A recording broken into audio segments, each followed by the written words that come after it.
Évangile de Jésus-Christ selon saint Matthieu. En ce temps-là, voyant les foules, Jésus gravit la montagne. Il s'assit, et ses disciples s'approchèrent de lui. Alors, ouvrant la bouche, il les enseignait. Il disait : « Heureux les pauvres de cœur, car le royaume des cieux est à eux. Heureux ceux qui pleurent, car ils seront consolés. Heureux les doux, car ils recevront la terre en héritage.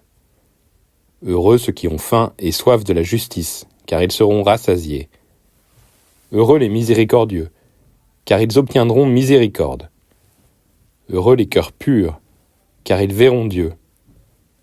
Heureux les artisans de paix, car ils seront appelés fils de Dieu.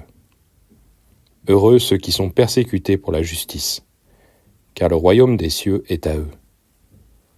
Heureux êtes-vous si l'on vous insulte, si l'on vous persécute, et si l'on dit faussement toutes sortes de mal contre vous à cause de moi. Réjouissez-vous, soyez dans l'allégresse, car votre récompense est grande dans les cieux.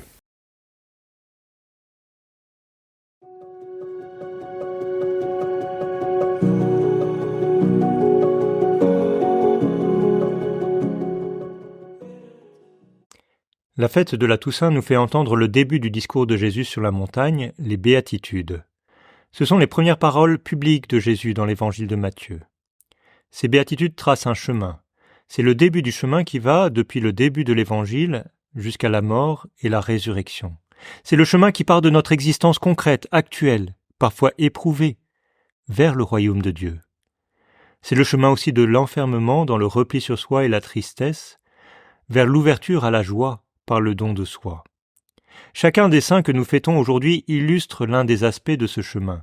Chacune de nos vies, à sa manière, peut trouver son reflet dans l'itinéraire des béatitudes.